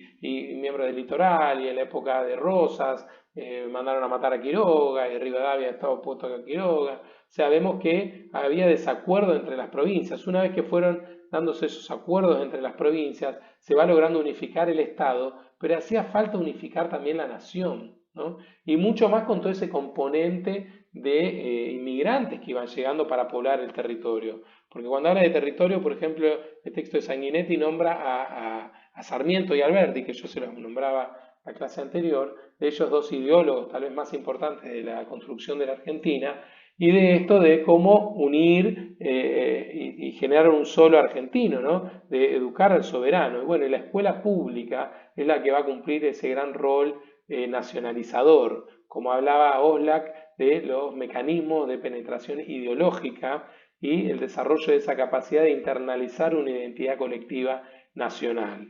Porque como dice Saborido, ¿no? Hay dos tipos de nacionalismo, ¿no? El oficial y el no oficial. El oficial es cuando el Estado crea esa nacionalidad, cuando crea esa nación, a partir de identidades preexistentes, que podían ser provinciales, como en el caso de Argentina, que el tucumano se sentía más tucumano que porteño y no existía esa identidad argentina. Por eso el texto de mi hermana, que ahora pasamos brevemente a resumir, sí, habla que en la época de entre 1810 y 1860, como señala Chiaramonte, primaban las identidades provinciales, porque todavía no estaba sellada la unidad nacional, ¿no? O americana, Belgrano, San Martín, O'Higgins, Artigas, Bolívar, tenían una concepción americana, ¿sí? Una identidad americana anti-española, pero no. San Martín nació en Corrientes, tenía o identidad correntina, de yapeyuense, de Yapeyú, o de toda la América que quería independizar y unificar. La gran reunión americana planteaban Bolívar, ¿no? En ese congreso, ¿sí? De 1824, de querer hacer un país que abarcara los 10 países que hoy somos Sudamérica, ¿no? Entonces, esto lleva a pensarnos que es una cuestión muy subjetiva y que es una construcción también política, histórica, y que el Estado puede crear la nación. En el caso de Argentina eso ocurrió ciertamente, lo mismo que en Italia o en Alemania, y por eso el texto de Saborido cita a Máximo de Agletzio. No sé por qué está tan mal hecho este escaneo, no sé, esta recuperación del texto que dice Mínimo de Agletzio, le cambió el nombre por su antónimo, es Máximo de Agletzio, y dice, hemos hecho Italia, ahora hagamos a los italianos. Porque yo ya les contaba cuando hablábamos de Oslak y Corigliano que Italia tiene un caso similar. Se unifican todos los reinos, Piamonte, Cerdeña, Nápoles, Sicilia, Milán, los estados pontificios, todo lo que es Roma, se unifica, pero había que buscar qué era el italiano. De hecho, el idioma es el de Dante Alighieri, es el florentino, es el que se hablaba en Florencia, donde está escrita la Divina Comedia. Ese es el italiano que conocemos hoy en día, pero antes el napolitano era el idioma que se hablaba en el sur, en Nápoles, donde jugó Maradona. Y va a ir a preguntarle al Diego, nomás, cada vez que iba a jugar los del sur, de Nápoles, a Milán, que queda en el norte, o contra la Juve, en Turín, las chifladas o barbarazadas que se tenían que comer. Incluso en el Mundial 90, cuando Argentina juega en Nápoles, Argentina era local, porque jugaba Maradona ahí. pero cuando le tocó jugar en el Giuseppe Meazza contra Camerún en el primer partido, o en el Olímpico de Roma, la final, chiflaron el himno argentino y Maradona estaba a la puteada ahí mientras sonaba el himno. Porque claro, en el sur hay una identidad totalmente distinta al norte de Italia. Entonces, bueno, esto nos habla de que es un proceso lento, que a veces es exitoso o a veces no tanto. España, el caso que menciona Sanguinetti, es el del País Vasco. Pero no solo los vascos, los catalanes, ¿sí? Los gallegos, tienen una identidad que está en conflicto con la española. No todos. Uno ve la serie Merlí y ve ahí cómo algunos eran pro Cataluña, de que logre autonomía, de separarse de España, y otros no. Soy español, soy catalán como nosotros, no sé, podemos decir soy bonaerense, pero por encima de la identidad bonaerense tenemos la identidad argentina. Juega la selección argentina de fútbol, estamos todos pendientes, pusimos el otro día la bandera argentina por Belgrano, y nadie tiene una camiseta de la provincia de Buenos Aires, no sé, quizás sí, si representó en algún torneo bonaerense o nacional a la provincia de Buenos Aires frente a otras provincias, pero la identidad nacional es más fuerte. Y yo les contaba, creo que la anécdota, no sé si acá, del básquet, el Mundial 90 que se hizo acá en Argentina, que gana Yugoslavia. Yugoslavia al año siguiente entra en guerra civil y se empiezan a matar entre todos. Pero ya existía ese odio o esa diferencia, por ejemplo, entre croatas y serbios. Y había dos jugadores muy famosos porque jugaban en esa época en la NBA, Vlade Divac, un serbio, y Drazen Petrovic, un croata, y Vlade Divac agarra una bandera que no era de Yugoslavia, sino que era de Croacia, y la estruja toda, la tira al piso. Y Petrovic le retira el saludo, y no le habló nunca más en la NBA ni nada, porque claro, eran enemigos, ¿sí? En su país de origen, por más que vivieran en Estados Unidos. Esto de cómo dos provincias, que serían hoy de Argentina, pasan a una guerra civil por independizarse y se crearon nuevos países. Serbia, Montenegro, Croacia, hoy por hoy son estados distintos con naciones distintas. Y ahí sí tenemos el caso de los nacionalismos no oficiales.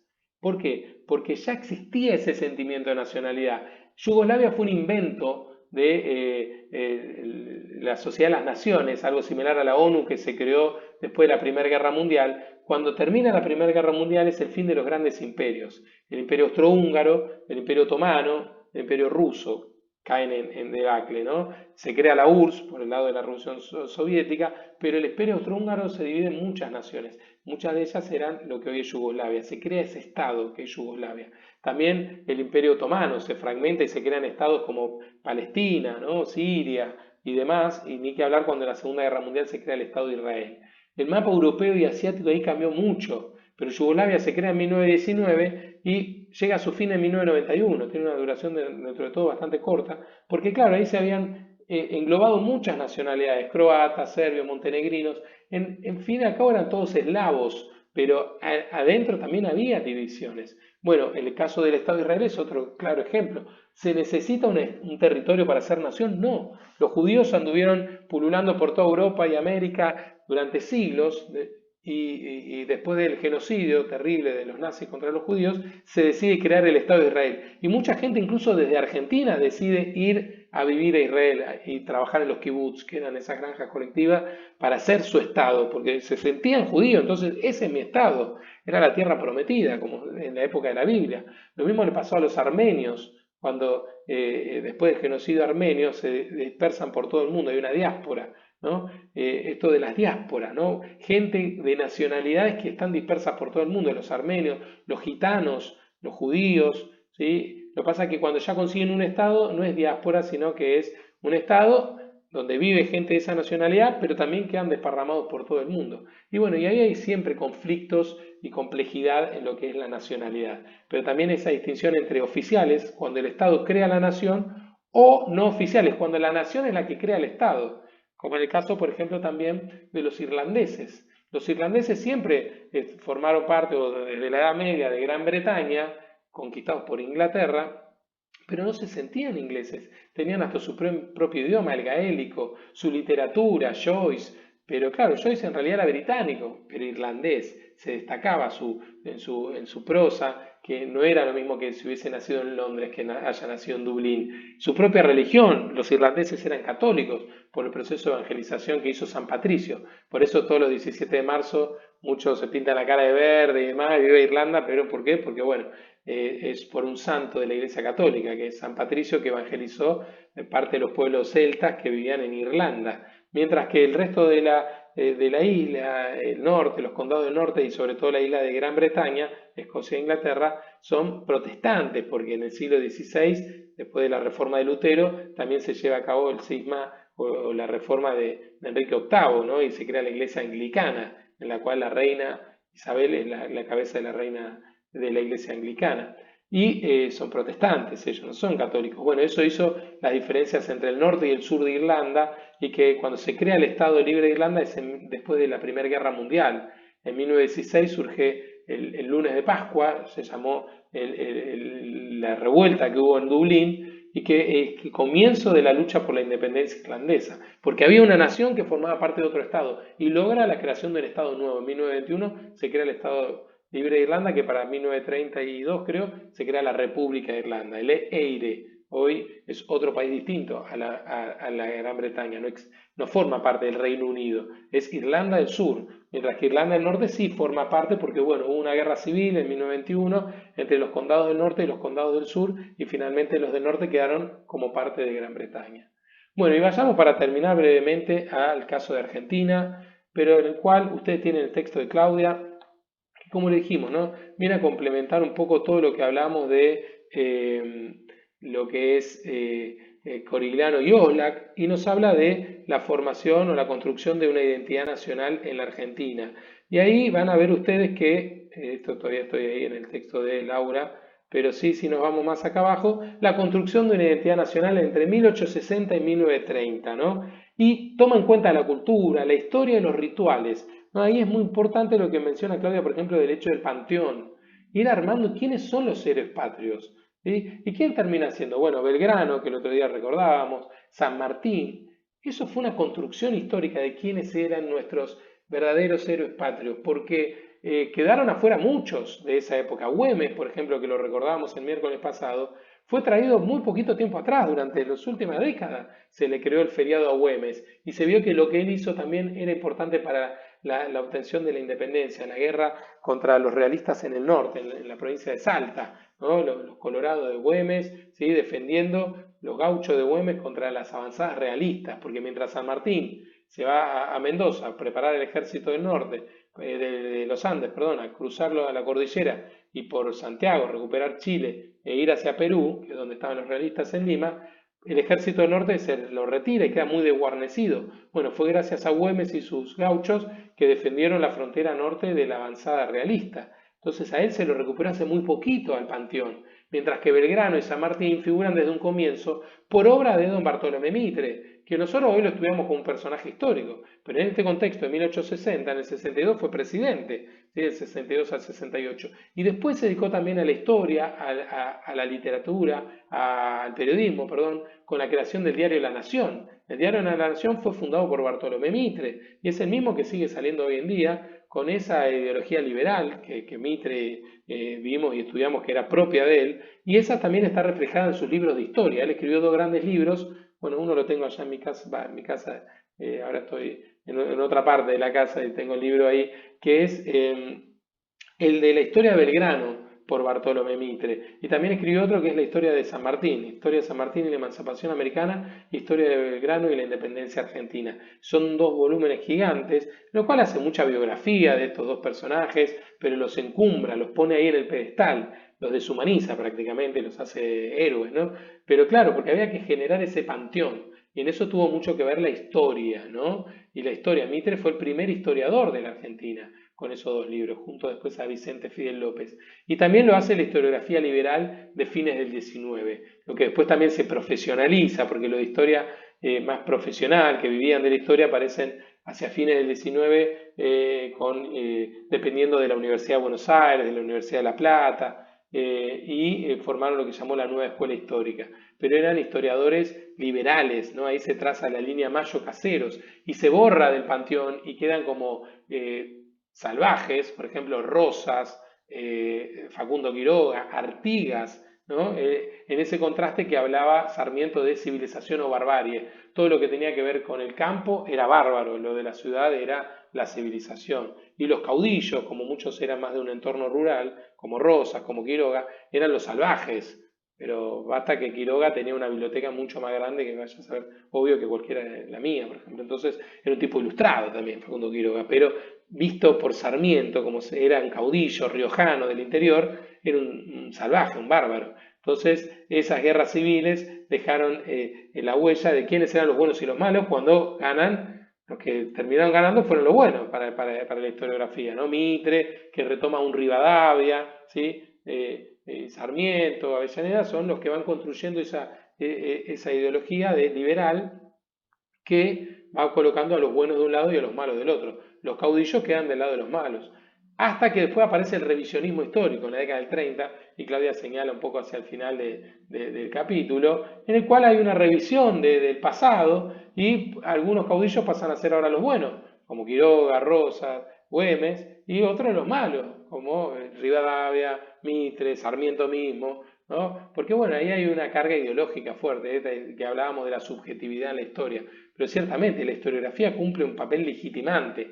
Lo mismo que los monumentos, los nombres en las plazas, en las avenidas, la avenida más larga, Rivadavia, ¿no? Y los monumentos donde estaba la Quinta de Rosas, ¿sí? Donde está el arroyo Maldonado, que ahí corre ahora la avenida Juan B. Justo, se crea el Parque 3 de Febrero, 3 de febrero en la época de Sarmiento. Es la batalla de Caseros, cuando Rosas fue derrotado, y hay un monumento a Urquiza, en el cruce de la avenida Figueroa Corta con Juan B. Justo, ¿no? Entonces, ahí, o con Sarmiento, en pleno lago de Palermo, ahí todo eso era parte de las tierras de Rosas, y hay un renombrar. Recién se coloca una estatua de Rosas en los 90. En los 90 era presidente Menem, que él se la daba de caudillo, su campaña electoral la hizo en poncho y en burrito, y claro, y ahí en el 91, ni bien después de que antes de ser neoliberal, o en realidad desde el comienzo se hizo neoliberal, pero la imagen quedaba más popular y trajo los restos de Rosas a la Argentina, por ejemplo, que estaban en Inglaterra, en Southampton,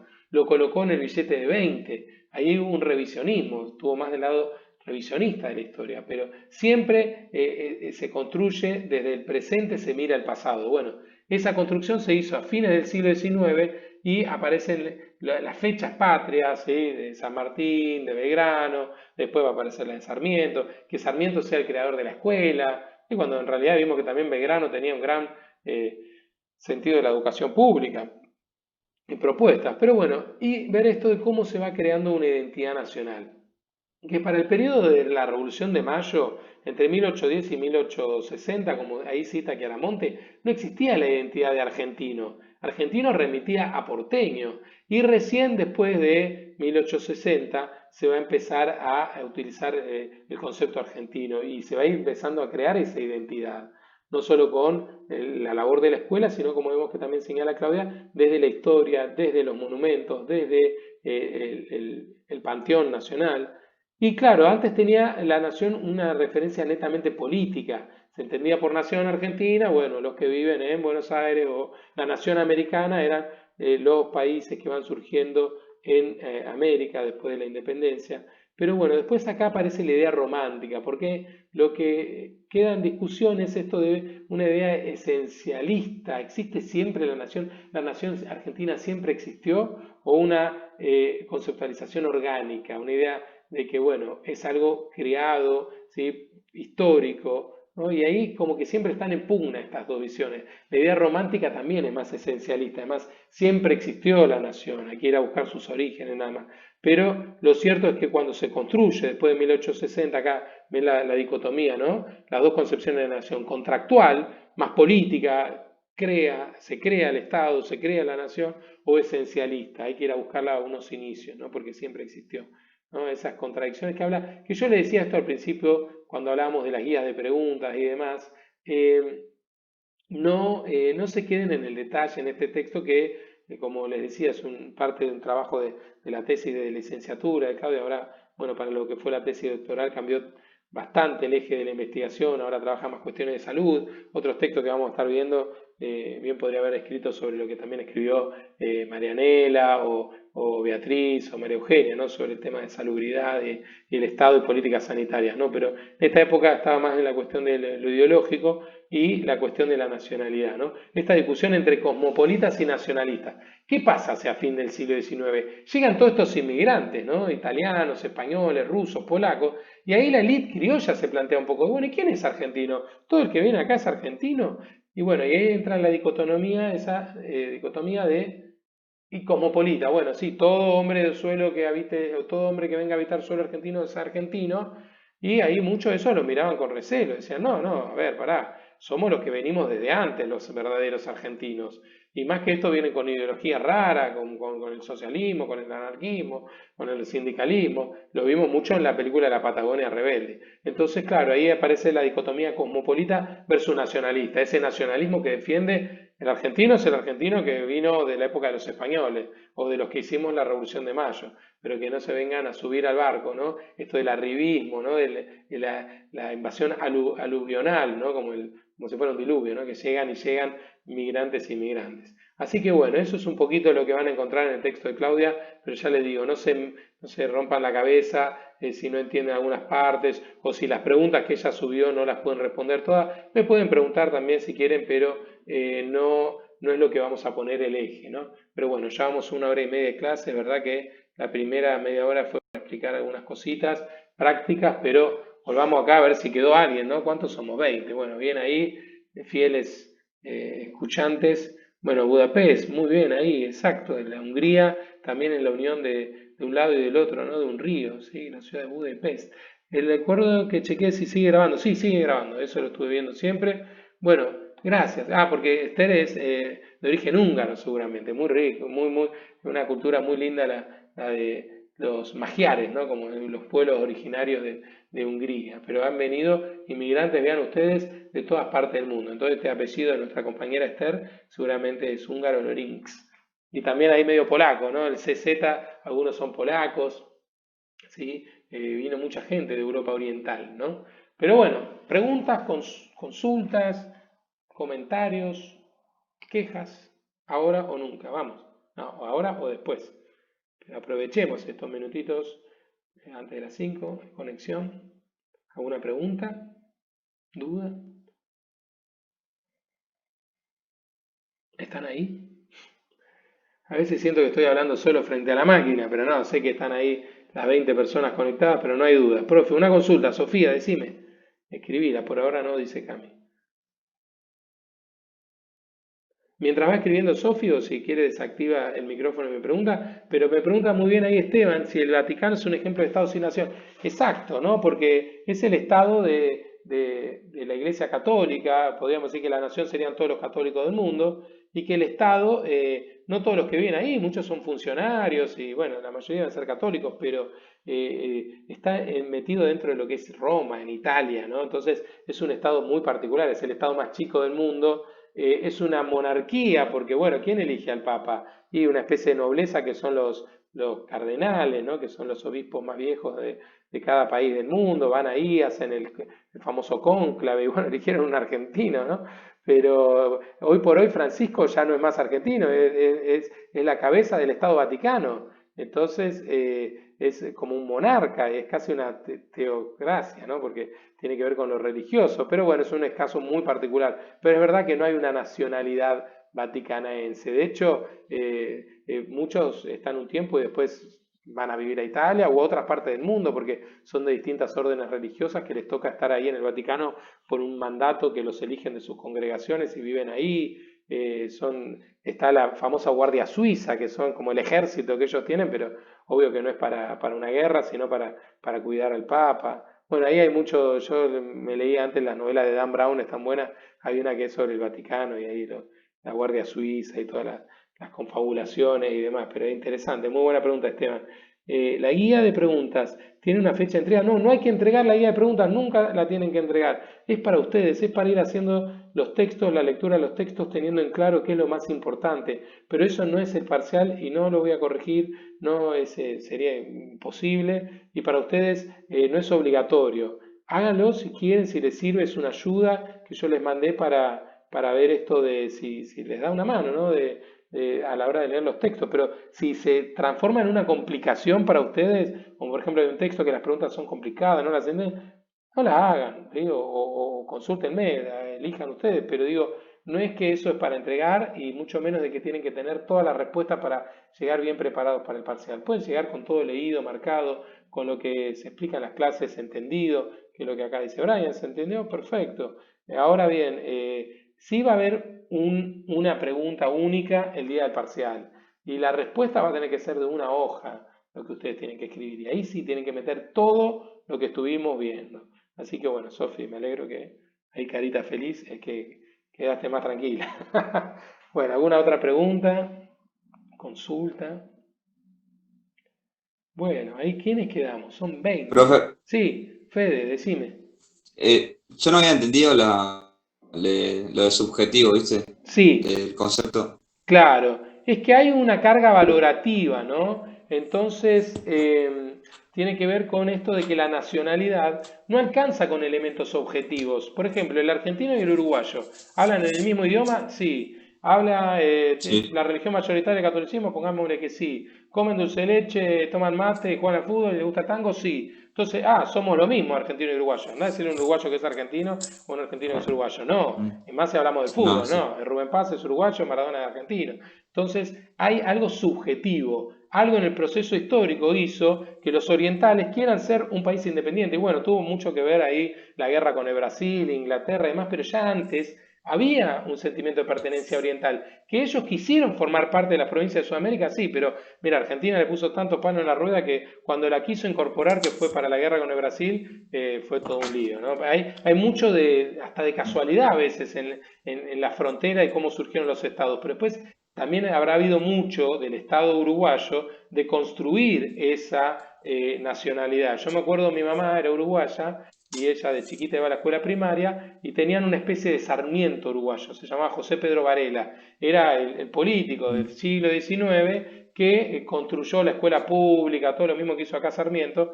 Entonces, Sí. el Día del Maestro en Uruguay es por el fallecimiento de ese señor. Y claro, ha construido también su discurso y su héroe nacional es Artigas o La Valleja, está el tema de los 33 orientales. Entonces ahí se crea, ¿no? Por cuestiones subjetivas. Desde chiquito vas mamando eso, de que en la tierra que naces te vas sintiendo identificado. Y hay otro tipo de identidades, uno la puede tener con el barrio, con una identidad política, con el fútbol, y uno se pone una camiseta de un equipo de fútbol que a veces es el del barrio, pero juega la selección argentina y tenés la suerte de ir a viajar a un mundial, y en la misma tribuna van a estar los de Boca, River, Independiente, Racing, San Lorenzo, Huracán, todos, y se van a abrazar si hace un gol Argentina, si hace un gol Messi. Ahora anda a que se abracen si están jugando River Boca, se van a matar a piedrazos.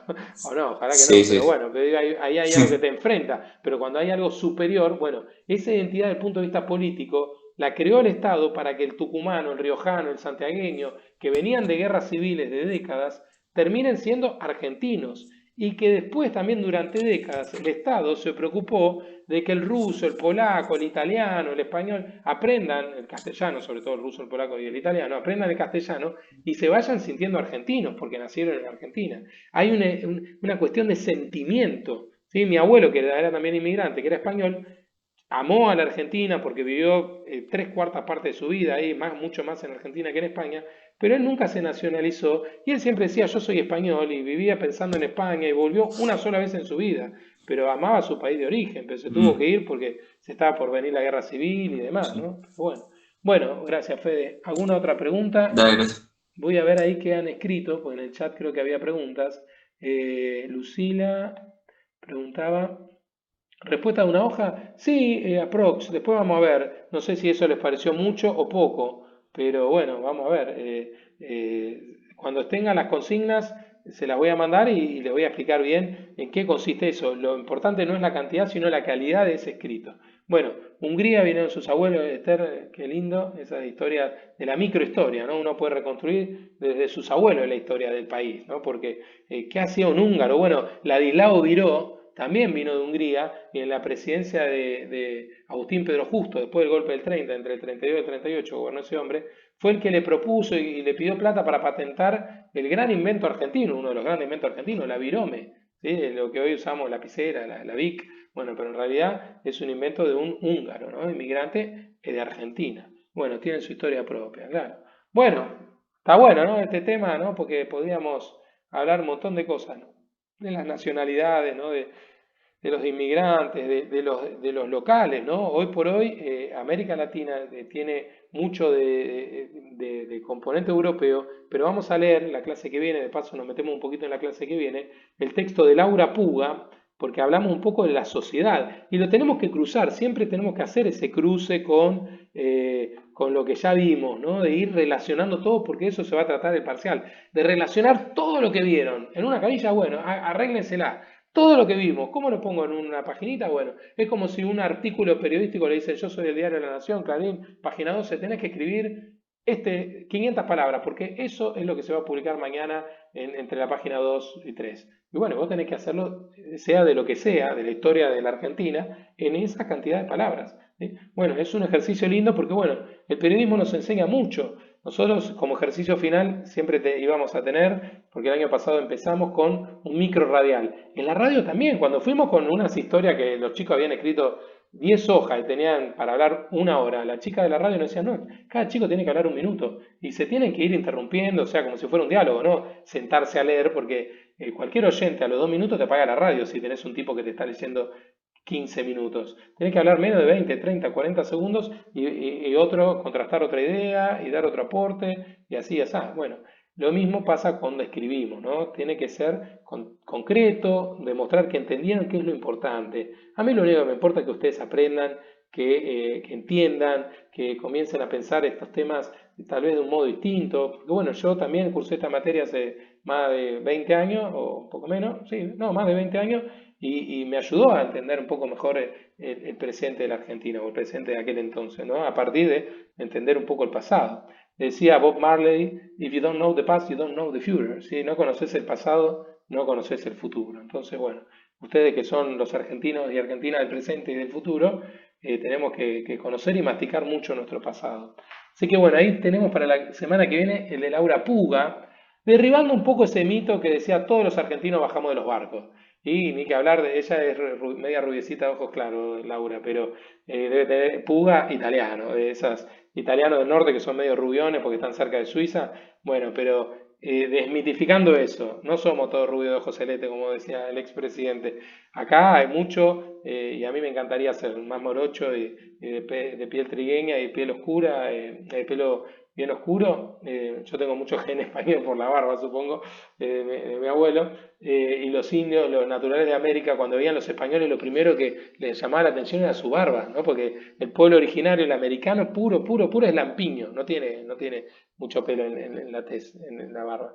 Entonces, pero claro, ¿cuánto nosotros tenemos de pueblo originario en nuestras provincias del centro norte? Catamarca, La Rioja, Jujuy, Salta, Tucumán, en el nordeste todo el pueblo guaraní y en el sur la población mapuche. O sea, ¿cuánto tenemos nosotros en nuestro país de pueblo originario? Y ni que hablar todo nuestro continente, Bolivia, Perú, Ecuador, Colombia, Venezuela, ¿no? Brasil, de sus pueblos originarios y también en México. Yo tuve la gracia de estar en México también, la diversidad de pueblos mexicanos, ¿no? Y ni que hablar también del componente africano, que está muy presente, sobre todo donde hubo plantaciones esclavistas, Cuba, Puerto Rico, Santo Domingo, Brasil, Ecuador, Colombia, Venezuela también, ¿no? La gente afrodescendiente, ¿no? Jamaica, ya que nombrábamos a Bob Marley. Esto, ¿no? De cuánta mixtura hay en nuestra población y después, bueno, gente de toda parte del mundo, como bien decíamos ahí de Hungría, de los abuelos de Esther, pero, o los míos, de Italia, de España, de donde sean, pero también de otras latitudes, la inmigración china, la inmigración coreana, japonesa, antigua, anterior, ¿no? A la de los muchos que vienen ahora, que los vemos en los supermercados, los chinitos, más actual, pero también a lo largo del siglo XIX y XX, ¿no? De esas latitudes, y hoy por hoy también mucha de África, que vemos de los chicos que venden anillitos, relojes y demás en las estaciones de trenes o por ahí en el centro, en Once y demás, son de África, ¿no? Del África sobre todo occidental, ¿no? De la que limita más las costas con el Atlántico con nosotros. Pero bueno, ya estamos casi en la hora. Gracias por su atención. Espero no haberlos aburrido mucho,